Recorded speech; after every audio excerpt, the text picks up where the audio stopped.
오늘 하나님께서 우리에게 주시는 말씀은 시편 33편 1절에서 22절까지 말씀입니다. 자, 오늘 본문을 통해서 찬양이 가득한 집이란 제목으로 말씀의 은혜를 나누겠습니다. 여러분, 신박한 정리라고 하는 프로그램이 있습니다. 보통 이제 돈을 많이 들여서 집을 수리해주는 그런 프로그램들은 많이 있었는데, 이 신박한 정리라는 프로그램은 그 집을 정리해주는 그런 프로그램입니다. 근데 이 프로그램이 단지 집을 바꿔주는 것이 아니라 그것을 통해서 사람의 마음을 치유하는 그런 이제 거기에 목적이 있는 것 같습니다. 이 집이 정리가 되었을 뿐인데 그 마지막에 보면 집주인이 거의가 이제 감격하여서 웁니다. 집이 좋아졌기 때문에 그냥 좋아하는 것하고는 조금 다른 그런 감정이에요. 그 중에 어떤 분은 이 조연 탤런트 생활을 오래 했던 한 출연자인데, 자라가는 아이들에게 공간을 다 내어주면서 또 집과 거실과 침실에도 오랜 시간 동안 이제 짐들이 많이 쌓여 있었습니다. 결국에는 정작 본인은 자기 공간이 없어요. 자기 발전을 위한 공간이 없어서 거실 문턱에 걸터 앉아서 대본을 외우고 또 자기 발전을 위해서 그런 곳에서 영어 공부를 하고 그랬습니다. 자기 공간을 갖는다는 것은 언감생심 꿈을 꿀 수도 없고 욕심내기도 어렵고 또 그런 상황이었어요. 그냥 그렇게 맞춰서 살았습니다. 그러다가 이제 그가 신박한 정리 프로그램에 참여하게 됐는데, 이제 물론 정리는 하는 거는 이제 전문가가 해줍니다. 도와줍니다. 근데 그렇게 하기 위해서 주인이 해야 될 일이 있는데, 그것은 뭐냐면 자기의 물건들 중에서 꼭 필요한 물건과 그렇지 않은 것을 구별해서 그렇지 않은 것들은 버리는 것입니다. 그래서 아까워서 버리지 못하는 것들을 많이 버리면 버릴수록 이제 변화의 효과가 이제 크게 나타나는 거예요. 이제 그동안 그 물건들을 보면은 그동안 집안에 쌓여있던 것들은 다 꼭 필요한 물건들은 아닙니다. 그래서 우리가 이사를 하다가 보면은 집이 정리가 되는 것처럼, 근데 이제 집이 정리가 안 된 사람들은 이사를 할 때도 아까워서 못 버리고 다시 가져가서 다 싸놓는 그런 집이 정리가 안 되는 집이죠. 어떤 물건은 추억이 담겨 있어서, 어떤 것들은 언젠가는 다시 쓸 것만 같아서 여러 가지 이유로 이렇게 버리지 못했던 물건들을 과감히 버려야만 이제 정리가 시작이 되는 것입니다. 근데 아까운 물건들을 버리는 일은 쉽지 않았지만, 그러나 그 결과는 이제 놀라웠습니다. 물건들을 버리고 그리고 가구를 재배치하고 공간을 재배치했을 뿐인데 이제 집이 전혀 다른 집처럼 되는 겁니다.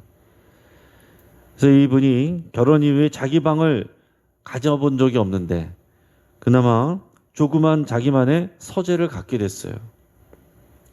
자신의 집과 공간은 많은 물건들이 치워지고 버려졌지만 오히려 비워진 그곳에 여유와 행복으로 가득 채워지게 되는 것을 봤습니다.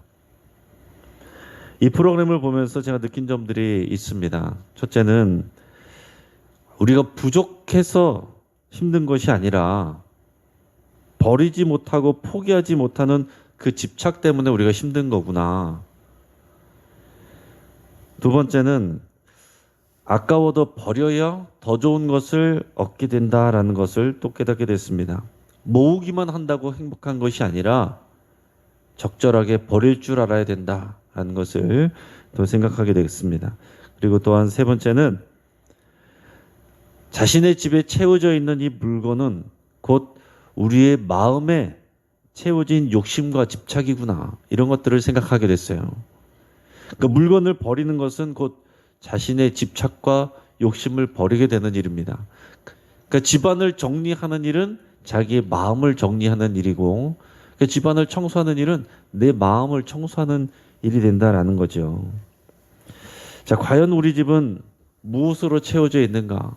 제 신방을 다니다 보면 어떤 집은 꽃이 많은 집이 있고, 또 어떤 집들은 아주 그냥 단순하게 심플하게 해놓은 집이 있고, 또 어떤 집들은 책임하는 집이 있고, 그러니까 그 집에 무엇으로 채워져 있고 무엇으로 정리되어 있고 하는 것은 보면 결국에는 그 집의 주인의 생각과 마음의 상태가 그대로 드러나는 것을 생각할 수가 있습니다. 과연 우리 집은 무엇으로 채워져 있는가? 다른 얘기로 하면 우리의 마음은 무엇으로 채워져 있는가? 만약에 우리 집을 다시 재배치한다면 나는 무엇을 버리고 무엇을 남기고 그래서 무엇을 채우겠는가? 그래서 여러분 생각해 보시기 바랍니다. 오늘 시편은 인생의 전반을 다 묵상하고 노래하고 있습니다. 이 시편을 통해서 과연 우리 마음에 무엇으로 채워져야 되겠는가? 우리 집은 무엇으로 채워져야 되겠는가? 그것을 깊이 생각해 볼 수 있기를 바랍니다. 먼저 1절에서 3절까지 말씀을 같이 읽겠습니다. 자, 시작. 너희 의인들아 여호와를 즐거워하라. 찬송은 정직한 자들이 마땅히 할 바로다. 수금으로 여호와께 감사하고 열줄 비파로 찬송할지어다. 새 노래로 그를 노래하며 즐거운 소리로 아름답게 연주할지어다. 아멘. 자, 오늘 시인은 여호와를 찬송하고 즐거워하라 이렇게 선포하고 있습니다. 여러분, 이 시인의 삶에도 우리와 다 마찬가지로 그런 여러 가지 어려움과 문제들, 근심들, 염려거리들, 그런 기도 제목들 다 있었을 겁니다. 하지만은 그 염려와 근심과 문제들로 우리의 삶을 채우지 말고 하나님을 향한 기쁨과 감격과 찬송으로 채우라라고 지금 시인은 격려하고 있는 것입니다. 자, 우리가 믿는 하나님은 찬송받으시기 합당한 하나님이세요. 단지 우리가 기계적으로 노래를 부르는 것, 이게 중요한 게 아니라 중요한 것은 여호와를 즐거워하는 것입니다. 여러분, 우리가 우리의 찬양을 부를 때도 찬양을 부르는 것 참 쉽지가 않아요. 여러 세대들이 모여서 찬양하는 것이 참 쉽지가 않습니다. 근데 여러분, 우리가 노래를 부르는 게 중요한 게 아니고 하나님을 즐거워하는 거예요. 우리는 노래를 즐기는 것이 아니고 하나님을 즐거워하는 것입니다. 하나님이 주시는 복으로 인해서 우리는 기뻐하게 되지만 믿음이 깊어지면 그 복을 주시는 하나님을 사랑하고 하나님 존재 그 자체만으로 우리는 즐거워할 수가 있게 되는 거예요. 그것이 진정한 찬송이고 진정한 예배입니다. 모르는 노래가 나와도 상관이 없어요. 음률이 없어도 괜찮습니다. 그냥 하나님을 기뻐하고 하나님이 계신 것 자체를 기뻐하고 하나님이 우리에게 행하신 일들로 인해서 감사하고 감격해하고 그러면 그게 찬양이 되는 것입니다. 여러분, 예를 들어서 팔순을 맞은 아버지가 이제 자녀들을 통해서 이제 팔순잔치를 하게 된다고 생각해 보시기 바랍니다. 부모 입장에서 볼 때 자녀들이 이 아버지의 팔순잔치를 해드리기 위해서 준비를 하는 과정 가운데 우리 아버지 정말 지금까지 우리를 정성껏 좀 길러주시고 또 여기까지 우리들을 보호해 주신 것 너무나도 기뻐하고 감사하고 우리 아버지 너무나도 사랑하고 좋아하면서 이것을 기뻐하면서 이 잔치를 준비한다고 생각해 보십시오. 그런데 어떤 집은 똑같이 팔순잔치를 준비하는데 형제들끼리 자녀들끼리 서로 싸웁니다. 네가 돈을 더 내라. 네가 더 내라. 네가 더 책임져라. 네가 이거 해라. 그러면서 서로 힘들어하고 그 시간에 다른 걸 해야 되는데 그 시간을 아까워하고 또 빨리 해치워버리려는 그런 마음과 표정으로 뚱하게 앉아 있으면은 그 아버지의 마음이 어떻겠습니까? 여러분, 부모와 자녀는 인격적인 관계이지 판매원과 손님의 관계가 아닙니다. 아버지가 바라는 것은 그 잔치상이 아니에요.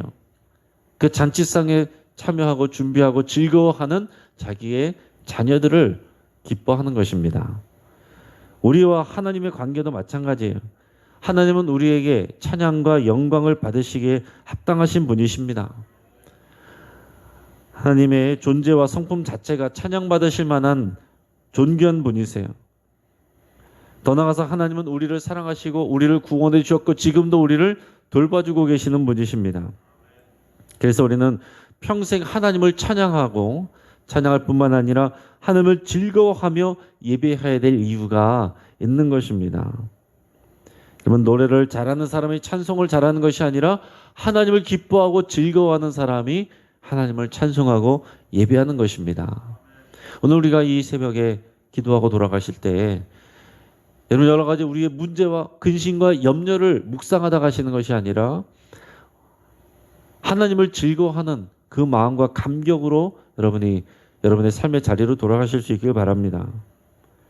우리가 찬송을 왜 해야 되느냐? 그 이유는 무엇이냐? 오늘 4절에서 11절까지 말씀을 우리 같이 한번 읽겠습니다. 자, 시작. 여호와의 말씀은 정직하며 그가 행하시는 일은 다 진실하시도다. 그는 공의와 정의를 사랑하시며 세상에는 여호와의 인자하심이 충만하도다. 여호와의 말씀으로 하늘이 지음이 되었으며 그 만상을 그의 입기운으로 이루었도다. 그가 바닷물을 모아 무더기같이 쌓으시며 깊은 물을 곳간에 두시도다. 온 땅은 여호와를 두려워하며 세상의 모든 거민들은 그를 경외할지어다. 그가 말씀하심에 이루어졌으며 명령하심에 견고히 섰도다. 여호와께서 나라들의 계획을 폐하시며 민족들의 사상을 무효하게 하시도다. 여호와의 계획은 영원히 서고 그의 생각은 대대에 이르리로다. 아멘. 창조와 경영. 하나님께서 이 세상을 창조하시고 경영하신다라는 얘기입니다. 그래서 하나님은 찬송받으시기에 합당하신 분이다라는 거예요. 여러분 자녀가 부모를 즐거워하고 또 효도해야 될 이유가 뭡니까? 낳아주시고 길러주셨기 때문이죠. 우리가 하나님을 찬송하고 예배해야 되는 이유도 마찬가지입니다.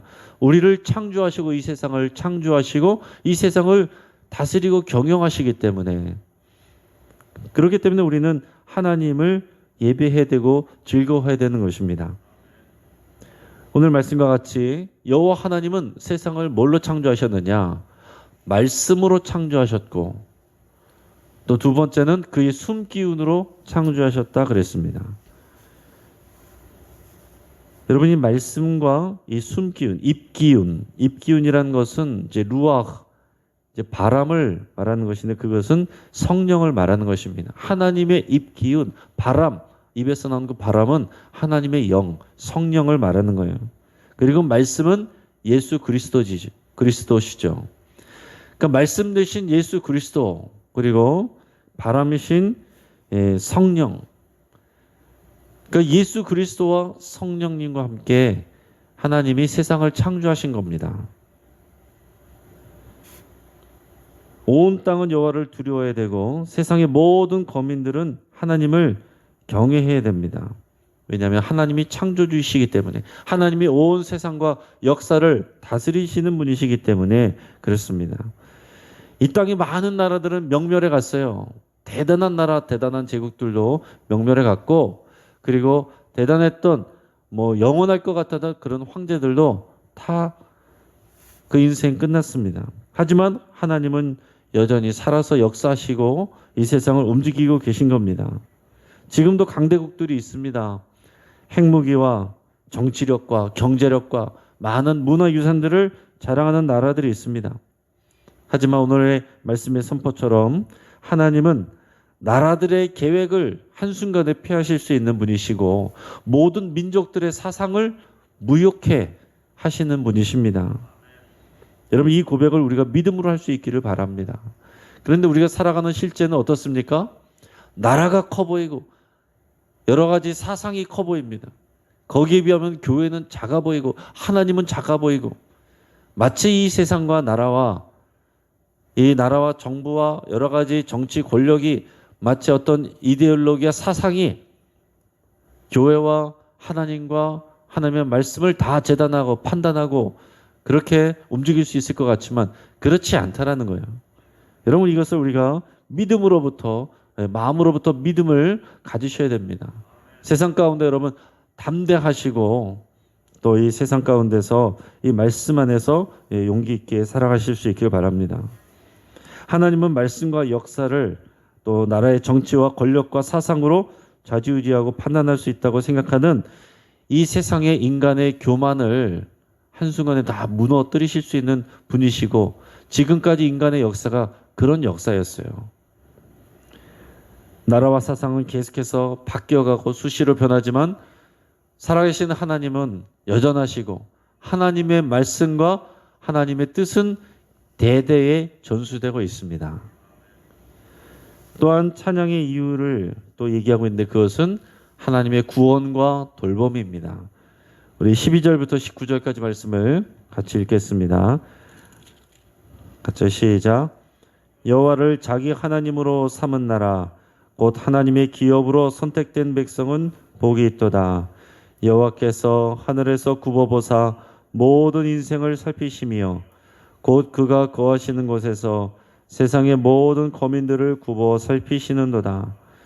그는 그들 모두의 마음을 지으시며 그들이 하는 일을 굽어 살피시는 이로다. 많은 군대로 구원 얻은 왕이 없으며 용사가 힘이 세어도 스스로 구원하지 못하는도다. 구원하는 데에 군마는 헛되며 군대가 많다여도 능히 구하지 못하는도다. 여호와는 그를 경외하는 자 곧 그의 인자하심을 바라는 자를 살피사 그들의 영혼을 사망에서 건지시며 그들이 굶주릴 때에 그들을 살리시는도다. 아멘. 자, 오늘 지금 읽은 이 내용이 우리가 이번 주에 우리 가정 예배 본문이기도 합니다. 자, 여호와를 자기 하나님으로 삼고 또 하나님이 자기 백성으로 선택하시는 것, 이게 뭐냐? 이게 언약입니다. 언약 관계예요. 언약 관계를 맺는 것입니다. 그래서 이 언약 관계를 맺고 지키며 사는 것이 복된 삶이고 진정한 행복이다라는 겁니다. 진정한 행복은 하나님에게서 오는 것입니다. 그러니까 어쩌다가 열심히 기도해가지고 하나님께 어떤 복을 받는 게 그게 문제가 아니라 하나님과의 언약 관계 안에서 사는 것, 이것이 중요한 거다라는 얘기입니다. 하나님은 굽어 살펴보신다 그랬어요. 이 세상의 모든 사람들을 굽어 살피시고 그들의 마음을 다 헤아리시고 살펴보신다 그랬습니다. 여러분, 이 서양 철학의 기조는 또 어떤 것이 있었냐면은 이신론이라는 게 있었습니다. 이신론. 지금도 이것이 강한 어느 하나의 기류가 있는데, 이신론이라는 것은 뭐냐면 세상을 하나님이 창조는 하셨지만 관심은 없다, 이렇게 생각하는 거예요. 하나님께서 이 세상에는 관여는 하지 않으신다라는 것입니다.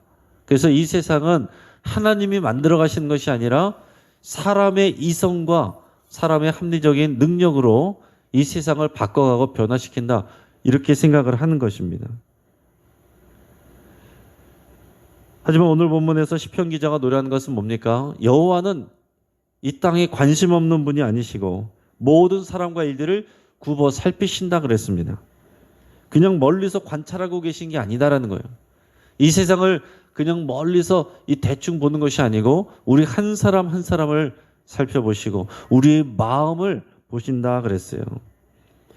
여러분, 원시 종교에서는 신을 속일 수 있습니다. 무당이 하는 일들 중에 하나가 뭐냐면 신을 이제 속이는 그런 일들을 하기도 합니다.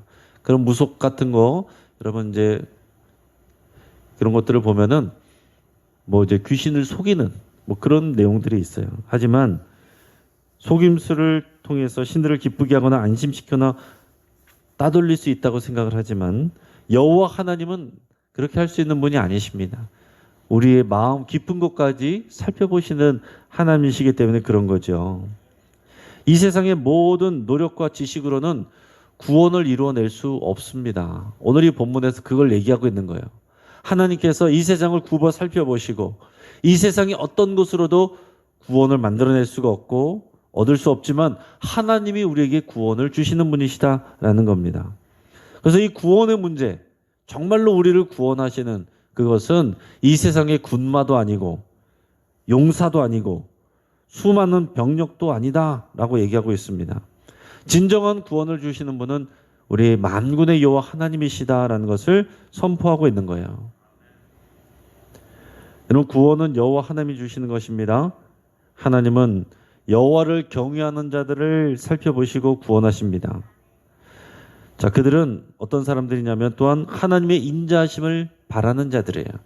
자, 하나님은 어떤 사람을 구원하시고 돌보시느냐? 다시 한번, 하나님을 경외하는 자, 하나님을 경외하는 자들은 하나님의 인자하심을 구하고 바라는 자들이다 그랬습니다. 그러니까 우리 힘으로 살아가는 것이 아니라 하나님, 나는 하나님의 도우심이 필요하고 하나님이 나를 인도해 주셔야 됩니다. 하나님은 크고 놀라우신 하나님, 하나님이 나를 긍휼히 여기시고 하나님의 인자로 나를 도와주시고 인도하여 주시옵소서. 하나님이 없이는 내가 살 수가 없습니다. 이 고백이 우리에게 있어야 된다라는 거예요. 이 고백을 하나님이 기뻐하시고 이 고백을 통해서 하나님께서 우리를 도우시고 구원해 주시는 겁니다. 그리고 죽음 이후에도 사망에서 건져 우리의 영혼을 구원하시는 분, 모든 구원의 문제, 삶에서의 구원의 문제, 영생의 문제 다 하나님의 손에 있는 것입니다. 그렇기 때문에 우리가 하나님을 찬양해야 될 이유가 있다라는 거예요. 그리고 실제로 마지막으로는 또 찬양의 말로 시편을 오늘 시를 마무리하고 있습니다. 20절에서 22절까지 말씀을 같이 읽겠습니다. 자, 시작. 우리 영혼이 여호와를 바라며 그는 우리의 도움과 방패시로다. 우리 마음이 그를 즐거워하며 우리가 그의 성호를 의지하였기 때문이로다. 여호와여, 우리가 주께 바라는 대로 주의 인자하심을 우리에게 베푸소서. 아멘. 여러분, 이런 찬양을 여러분들이 하시기 바랍니다. 기도할 때도 이런 찬양을 하는 거예요. 오늘 시편이 노래이지만 시이지만 기도예요. 그러니까 모든 이런 시가 하나님을 찬양하는 것으로 시작하고 찬양하는 것으로 마무리되는 것을 여러분 잘 보시길 바랍니다. 우리의 영혼이 여호와를 바라며 그는 우리의 도움과 방패시로다. 하나님이 우리의 도움이시고 하나님이 우리를 보호해 주시는 방패십니다. 우리 마음이 하나님을 즐거워합니다. 우리가 그의 성호, 하나님의 거룩하신 이름을 의지하였기 때문입니다. 여호와여, 주님께서 바라는 대로 주의 인자하심을 우리에게 베풀어 주시옵소서. 우리를 긍휼히 여겨 주시옵소서. 우리는 여전히 연약하고 또 실수하고 넘어지고 하나님을 또 오늘도 실망시켜 드렸지만 그럼에도 불구하고 하나님 우리를 긍휼히 여겨 주시고 하나님의 인자하심으로 우리를 붙들어 주시옵소서. 또 이렇게 이런 고백과 의지하는 것이 다 고백이 하나님께 찬양이 되는 것입니다. 이제 말씀을 정리하겠습니다. 여러분, 찬송은 우리의 믿음의 최종적인 고백이고 선포입니다. 그러니까 여러분, 찬양을 괜히 많이 하라 그런 내용이 아니고 우리의 모든 믿음, 간구, 바람 이런 것들이 최종적으로 합쳐져서 나오는 것이 하나님을 향한 찬양이고 찬송이에요. 하나님은 세상을 창조하시고 구원하시고 경영하시고 다스리는 분이십니다. 그렇기 때문에 하나님은 찬양받으시기에 합당하십니다. 여러분, 우리의 상황과 상관이 없어요. 아, 오늘은 기분이 안 좋아서 하던 일이 안 돼서 하나님을 찬양이 안 나오네. 그게 아니다라는 거예요. 우리의 상황과 우리의 수준과 상관없이 찬양받으시기 합당하신 분이십니다. 하나님은 하나님 당신을 경외하고 또 하나님의 도우심과 인자하심을 기대하고 소망하는 자를 도우시고 구원해 주십니다. 이런 하나님을 즐거워하고 찬송하는 그것이 우리 마음에 가득하고 그것이 또한 우리 집에 가득하기를 주의 이름으로 축복합니다. 같이 한번 기도하겠습니다. 말씀을 붙잡고 기도할 때에 우리 입에서 하나님을 향한 찬송이 끊어지지 않기를 여러분 결단하시기 바랍니다. 하나님을 더 알아가고 경험하기를 기도하겠습니다. 하나님을 알아가고 하나님의 언약 관계 안에서 살아가는 것이 그것이 은혜이고 복입니다. 우리의 마음과 가정이 믿음의 찬송으로 가득하기를 위해서 여러분 간절히 기도하실 수 있기를 바랍니다. 가정을 위해서 기도할 때에 우리 사랑하는 가족들이 전쟁의 승리를 주는 것은 군마와 군대가 아니라 여호와 하나님이신 것을 깨닫기를 위해서 함께 기도하겠습니다. 우리 사랑하는 가족들이 여호와 하나님을 의지하고 신뢰할 수 있기를, 가정 예배가 세워지기를 그런 주의 집이 되게 해달라고 기도하겠습니다. 오늘 금요 기도에 성령 충만함의 역사가 부어지고 기도의 영이 부어지기를 위해서 기도하겠습니다.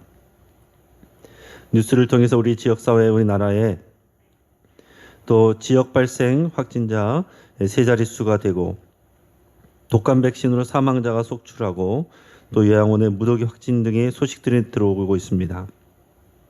백성들의 마음이 흔들리지 않고 우리를 살리시고 보호하시는 하나님을 경외함이 오히려 확산될 수 있도록 위해서 함께 기도하겠습니다. 우리가 주여 한번 부르짖고 함께 기도하겠습니다. 주여